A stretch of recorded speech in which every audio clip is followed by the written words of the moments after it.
R D Sharma solution देख रहे हैं। क्लास 11 है, chapter 33 probability. Multiple choice questions देख रहे हैं। इसमें कहा गया है if the probability of A to fail in an examination is 1/5 and that of B is 3/10 then the probability that either A or B fails is. तो ये दिया हुआ है प्रोबेबिलिटी ए फेल का। ये कितना दिया हुआ है आपको? 1/5। और प्रोबेबिलिटी बी फेल तो ये दिया है आपको 3/10। ये कहा गया है कि probability that either A or B fails, या ए फेल करे या बी फेल करे। तो अगर हम ए मान के चलते हैं कि वो फेल करेगा तो बी पास होगा, इनका इंटरसेक्शन ले लेते हैं। और ए का कॉम्प्लीमेंट यानी कि ए पास हो रहा है, बी फेल हो रहा है। अगर हम ए और बी को पास होने का माने तो ए कॉम्प्लीमेंट क्या होगा कि ए अगर ये फेल हो गया, ये फेल हो गया तो ये ए पास हो गया। बी अगर हम मान लेते हैं कि बी फेल हो रहा है तो बी कॉम्प्लीमेंट बी पास हो गया। तो बेसिकली हमको क्या करना है, देखिए मैं आपको बताता हूँ। ये आपका प्रोबेबिलिटी ए फेल है तो प्रोबेबिलिटी ए पास निकाल लीजिए। कैसे निकलेगा? 1 - 1/5 तो ये हो जाएगा 4/5। ये क्या होगा? पी बी पास ले रहे हैं हम तो 1 - 3/10 ये कितना हो जाएगा? 7/10। तो हम ये कह रहे हैं कि जब प्रोबेबिलिटी ए पास है तो प्रोबेबिलिटी इसके साथ इंटरसेक्शन ले रहे हैं, प्रोबेबिलिटी बी ए पास होगा तो बी फेल का ले रहे हैं, और प्लस प्रोबेबिलिटी अगर ए फेल हो रहा है तो इसके साथ प्रोबेबिलिटी बी पास हो जाए। कहने का मतलब ए पास हो रहा है, क्या मतलब क्या हुआ? 4/5। बी फेल का मतलब यह हो रहा है बी फेल 3/10। अच्छा, ए फेल हो रहा है 1/5, बी पास हो रहा है 7/10। तो कितना बनता है ये? 50 तो नीचे आ जाएगा। 4 × 12, 12 + 7 19। तो 19/50 इसका उत्तर आ जाएगा। नेक्स्ट है question number 22। A box contain 10 good articles and 6 defective articles. One item is drawn at random. The probability that either good or has a defect is। तो इसमें देखिए थोड़ा सवाल को पेचीदा बनाया, लेकिन इसका उत्तर बड़ा आसान है। कैसे? इन्होंने कहा कि 10 गुड आर्टिकल हैं, ठीक है जी, और and 6 defective article. 6 good articles हैं और इसमें 6 डिफेक्टिव हैं, अगर हम ये मान के चले तो, ठीक है। One item is drawn at random, ठीक, एक आप इसमें से निकाल रहे हैं। The probability that either good और हैज़ अ डिफेक्ट। तो जो गुड आएगा, अगर ये कहा जाए कि 10 गुड, इन्होंने कहा है कि 10 गुड आर्टिकल है और 10 गुड है और 6 बैड है, ऐसे मान के चलते हैं, ठीक है। तो अब चलिए इन्होंने कहा कि भाई आप या तो एक गुड आर्टिकल आ जाए या फिर आपका बैड आर्टिकल आ जाए, राइट। तो अगर मैं इसकी प्रोबेबिलिटी निकालने चला तो आपको ये बताता हूँ सॉल्यूशन इसका 1 कैसे आएगा। देखिए प्रोबेबिलिटी निकालते हैं कि गुड की प्रोबेबिलिटी क्या है। आप कितने आइटम निकाल रहे हैं? 1 आइटम ना, 1 आइटम इज ड्रॉन। तो कुल मिला के कितने हैं आपके? 10 + 16, 16C1 एक निकाला आपने। गुड की प्रोबेबिलिटी क्या है आपकी? 10C1, 10 में से 1, राइट। प्लस करेंगे किससे? क्योंकि आइदर और दिया हुआ है तो ऐड करते हैं इसमें। अब फिर से यहाँ पर 16C1 करेंगे क्योंकि ये तो प्रोबेबिलिटी होती है। ये हम कर रहे हैं, ये वाली गुड की है, ये आपकी बैड की है। तो बैड की क्या होगी? 6 है, 6 में से 1 निकालना है, राइट। अब आप देखिए 10C1 क्या होता है? 10। 6C1 क्या होता है? 6। और 16C1 क्या होता है? 16। तो 16/16 कितना हो गया आपका? 1। क्लियर है? अब इसमें इसको आप ज़रा भूल ही जाइए, ये क्या है। बस आप ये मान के चलिए कि जब आपको सारे आइटम निकालने हैं, सारे आइटम की पॉसिबिलिटी है, तो जैसे आपने कहा कि एक लड़का है, एक लड़की है यहाँ पर, ठीक है। क्या प्रोबेबिलिटी है कि लड़का भी आए और लड़का आए या लड़की आए? तो लड़का या लड़की दोनों आ सकते हैं, है ना। एक बार निकालेंगे तो ये आएगा, हो सकता है ये आ जाए। तो प्रोबेबिलिटी हमेशा एक रहेगी क्योंकि दोनों को कहा गया है। अगर आपने कहा कि लड़का निकले तब प्रोबेबिलिटी आपकी 0 के 1 के बीच में आएगी। सवाल संख्या 23। 3 integers are chosen at random from the first 20 integers. The probability that their product is even. Okay. तो हम क्या कर रहे हैं, 3 integers are chosen at random from first 20 integers. तो 1 से लेकर 20 तक हम 3 इंटीजर ले रहे थे। तो पहले तो आप क्या कर दीजिए, सीधी बात है कि प्रोबेबिलिटी होती है टोटल नंबर ऑफ केसेस, 20 में से 3 ले रहे हैं हम, ये तो डिनोमिनेटर में आ जाएगा। तो probability that their product is even. अब product is even, right, 3 odd number ले रहे हैं हम। अगर आप कोई भी नंबर ले लीजिए, जैसे एक एग्जांपल में लेता हूं, 3 ले लीजिए, 5 ले लीजिए, 7 ले लीजिए, तो 5 3 15, राइट, और 15 इंटू 7 कितना आता है, 105। ये ऑड हो गया ना। तो 3 हम ऑड इंटीजर ले रहे हैं, ये हमेशा ऑड बनाएगा। अब 20 इंटीजर्स है, इसमें 10 आपके पास इवन है और 10 ऑड है। इवन ऑड कॉन्जिक्यूटिव होते हैं, तो 10 इवन है, 10 ऑड है, ठीक है। अब हम इनमें से 10 ऑड इंटीजर्स में से हमको 3 लेने हैं, राइट। तो हम ऑड इंटीजर ले रहे हैं 10 10 C3, क्लियर है, 10 C3, 3 हम ऑड, 10 इवन है, 10 ऑड है। हमको सवाल पूछा गया है कि the product is even, product is even. तो हम ये नहीं कह सकते कि भाई 3 ऑड है, 3 अगर इवन है और उनको मल्टीप्लाई करेंगे तो आपको क्या आता है। लेकिन ये हमें कंफर्म है कि 3 ऑड जो है वो हमें हमेशा ऑड ही देंगे, राइट। तो एक काम करते हैं, इसको ऑड को निकाल के ज़्यादा बेहतर रहेगा। ये क्या होगा, आपका ऑड का आ गया। अब इसको इवन करना है, इवन आने की तो 1 माइनस कर दीजिए, तो ये निकल के आ गया आपका 17/19। अगर आप केवल ऑड का निकालना चाहें, केवल इवन का निकालना चाहें, तो आप ये भी तो कह सकते हैं कि भाई, क्योंकि इसमें 3 ऑड निकाले गए हैं, ध्यान रखिए, 3 ऑड निकाले गए हैं और हम इवन की बात कर रहे हैं, इसीलिए हमने ये किया है, राइट। पहले ऑड निकाल लिया क्योंकि 10 निकाल रहे हैं, ऑड निकालने की पॉसिबिलिटी, ऑड नंबर आने की पॉसिबिलिटी ये, तो 1 से घटा देंगे तो सारी इवन वाली पॉसिबिलिटी आ जाएगी। सवाल संख्या 24 है, out of 30 consecutive integers 2 are chosen at random, the probability that their sum is odd, sum is odd. तो अब यहां 1 से लेकर 30 की बात चल रही है, ठीक है जी। 30 कॉन्जिक्यूटिव इंटीजर्स हैं, और लेकिन मैं ये नहीं कह रहा हूं कि 1 से 30 है। इसमें कहा गया है कि 30 कॉन्जिक्यूटिव इंटीजर्स है, ये कुछ भी हो सकते हैं, 30 नंबर्स हैं। जैसे मैंने कॉन्जिक्यूटिव इंटीजर लिया, मान लीजिए 102 से शुरू कर दिया, है ना, तो कहाँ तक जाएगा, 132 तक जाएगा, ऐसे ऐसे मान के चलिए इसको। तो 30 कॉन्जिक्यूटिव इंटीजर लिए, ये कहीं नहीं कहा जा रहा है 1 से लेना है।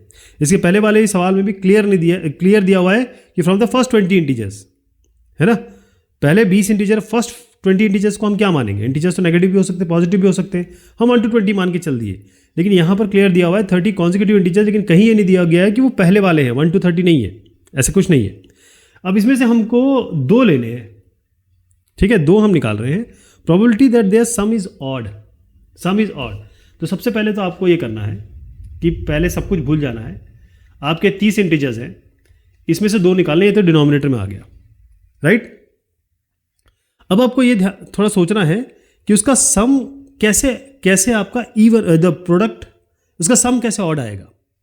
सम ऑड कब आ सकता है, सम ऑड तभी आ सकता है जैसे मैंने 2 लिया और 1 लिया, एक इवन लिया, एक ऑड लिया, तभी तो इसका सम ऑड आएगा।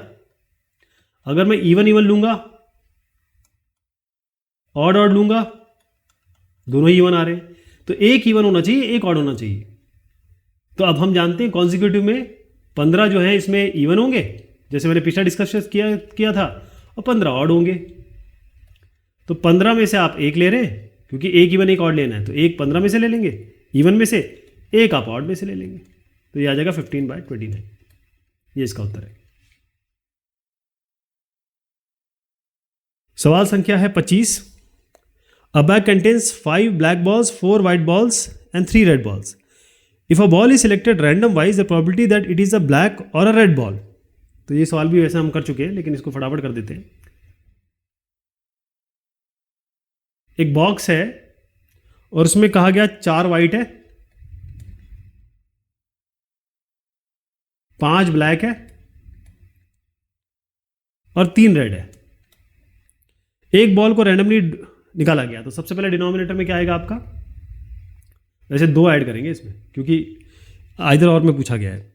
तो ब्लैक हो या रेड हो, लेना 1 है और टोटल मिला के कितने इसमें 5 3 8 8 4 12, तो 12C1 तो आप नीचे ले आइए। अब क्योंकि और बोला इसलिए मैंने ऐड कर दिया। अब आपको ब्लैक निकालना है। ब्लैक कितने ब्लैक है इसमें 5, तो 5C1 1 निकालना है। और दूसरा क्या है रेड, रेड कितने है इसमें 3, तो 3C1। तो कितना आ जाएगा 5 + 3, ये 5 होगा, ये 3 होगा, ये 12 होगा। तो 5 + 3 8 और 8/12 ये आपका 2/3 आ जाएगा।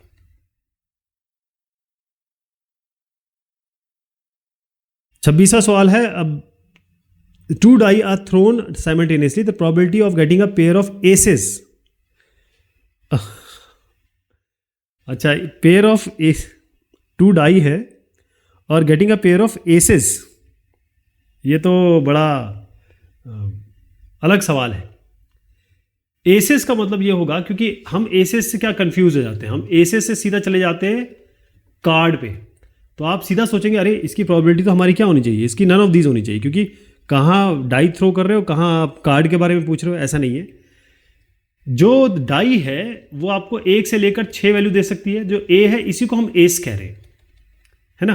तो दोनों के दोनों एस होने चाहिए, यानी कि पहले वाले में भी 1 होना चाहिए, इसमें भी 1 आए, इसमें भी 1 आए, यानी 1 1 कितने बार आ सकता है। तो कुल मिला के अगर आपके 2 है तो 6 स्क्वायर 36 इसके टोटल नंबर ऑफ केसेस हो गए। और 1 1 केवल एक ही तो आ सकता है, एक ही बार आ सकता है, इसके अलावा और ऑप्शन ही नहीं है। 1 1 एक ही बार आता है, तो A1/36 ये फेवरेबल केस है, टोटल नंबर ऑफ केसेस है। 27वां है एन अर्न, अर्न को आप बॉक्स ही समझिए, contains 9 balls, 2 of which are red, 3 blue, 4 black, 3 balls are drawn at random, the probability that they are of the same color, same color। तो इसको भी इस तरीके से समझा जाए, एक बॉक्स है उसमें 9 बॉल्स हैं, 2 रेड है, 3 ब्लू है और 4 ब्लैक है। तो सबसे पहले आप आंख बंद करके नीचे क्या लिखेंगे, 3 निकालने हैं, कुल मिला के 9 है, तो 9C3।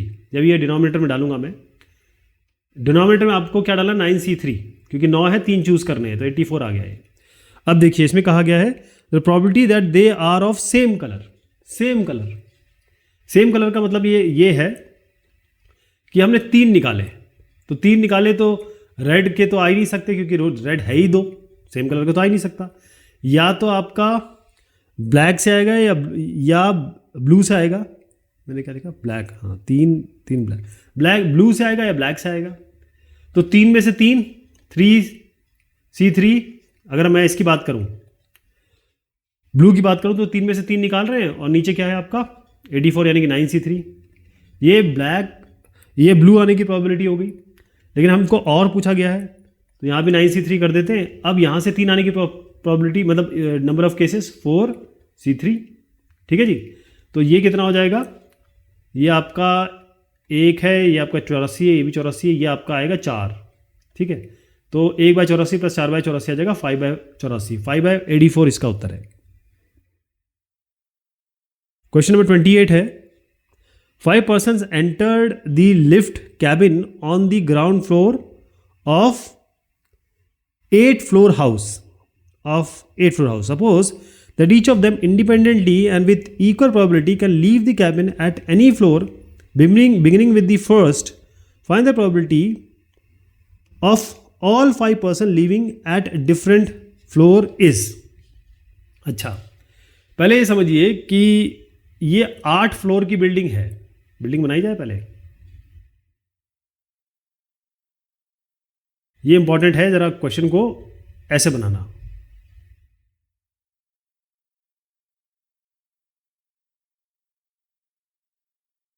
ये 8 फ्लोर की बिल्डिंग है साहब, ठीक है, 1 2 3 4 5 6 7 8, 8 स्टोरी बिल्डिंग है। 7 पॉसिबल ऑप्शंस हैं, क्योंकि 7 फ्लोर है ना, क्योंकि ये तो ग्राउंड फ्लोर है ना आपका, इसको किसको, इसमें आपको लिफ्ट की क्यों जरूरत पड़ेगी। तो अगर 8 इसमें फ्लोर हैं तो 1 से लेकर 7 फ्लोर ये आप मान के चलिए, ठीक है। अब टोटल पॉसिबल आउटकम्स क्या हैं, क्योंकि 5 लोग हैं, एक साथ घुसे, 8 फ्लोर का हाउस है जिसमें हम साथ ही ले रहे हैं, और दैट हमको each of them independently and with equal probability that can, अच्छा ये बहुत इंपॉर्टेंट है, इंडिपेंडेंट है और इक्वल प्रोबेबिलिटी है, इक्वल प्रोबेबिलिटी है, वो कैबिन को निकल सकते हैं और किसी भी फ्लोर पे आ सकते हैं, राइट। पहले से शुरू करेंगे, तो ये प्रोबेबिलिटी निकालनी है कि सारे के सारे, मतलब probability of all 5 person living at different floors, मतलब पहला किस पे आ जाए, दूसरा इस पे आ जाए, तीसरा इस पे निकले, चौथा इस पे निकले, पांचवा इस पे निकले, ऐसे। तो पहली चीज़ तो ये है कि क्योंकि 7 पॉसिबल ऑप्शंस है हमारे पास, 7 फ्लोर हैं, तो पहला, दूसरा, क्योंकि 5 लोग हैं, ठीक है, तीसरा, चौथा और पांचवा, ये 7 मैंने इसलिए कि 7 पॉसिबल आउटकम है। क्यों? क्योंकि 7 फ्लोर है, एक आदमी किसी में भी निकल सकता है। जैसे मैं एक आदमी के बारे में बताऊं, 5 के बारे में बाद में बात करेंगे। ये आदमी इधर भी यहां से चढ़ा, इधर भी बाहर निकल सकता है, इधर भी निकल सकता है, इधर भी निकल सकता है, इधर भी निकल सकता है, इधर भी निकल सकता है, यहां भी।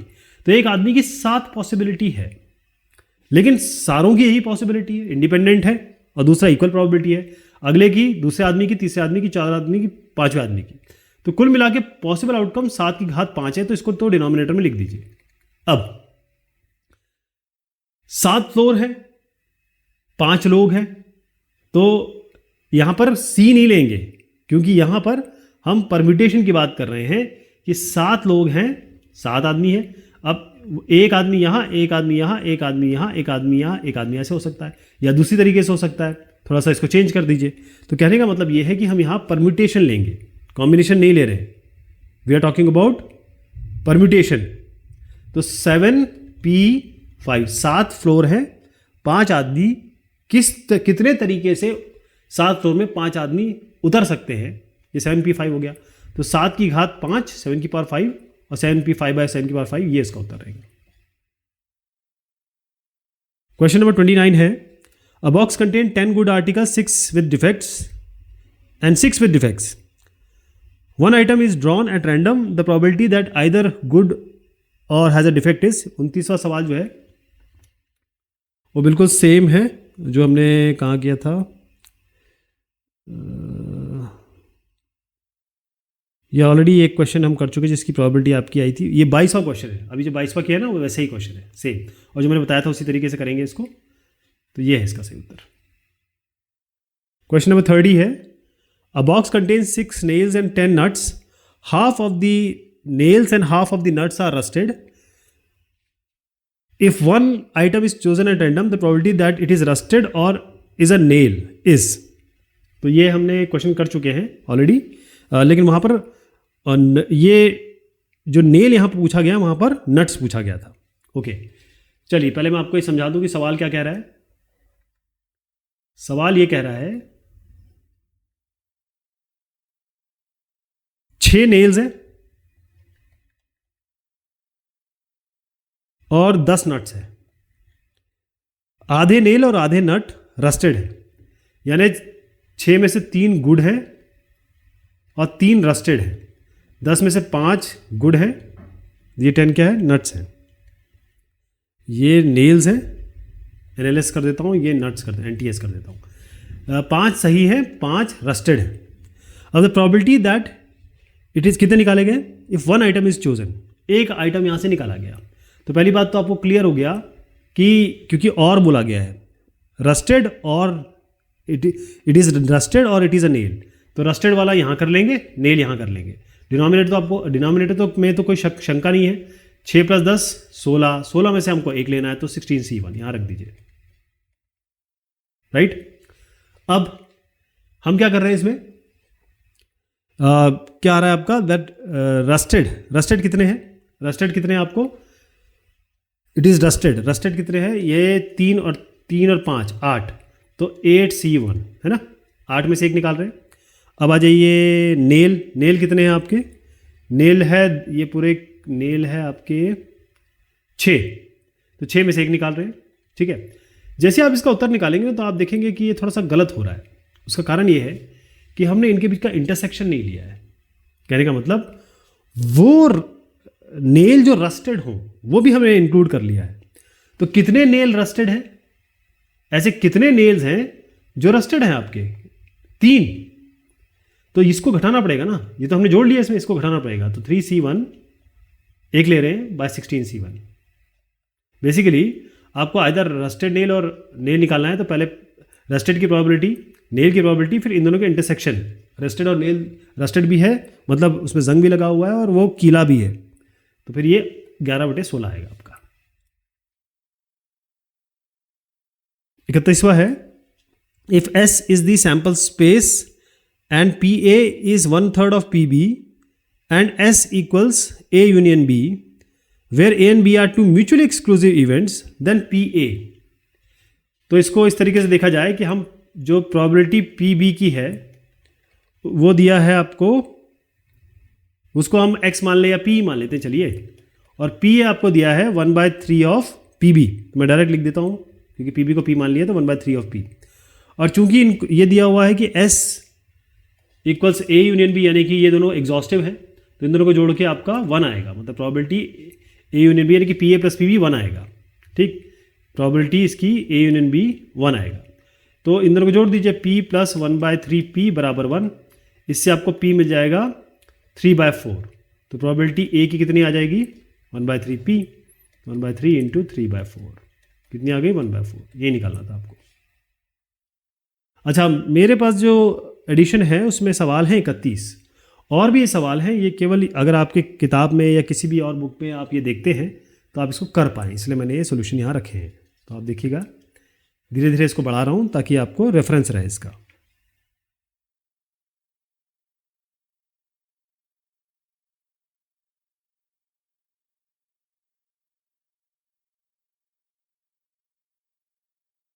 ऑलमोस्ट ये रिपीटेड ही सवाल हैं जो हम ऑलरेडी कर चुके हैं, तो कोई समस्या होनी नहीं चाहिए, लेकिन फिर भी कोई समस्या है तो बताइएगा।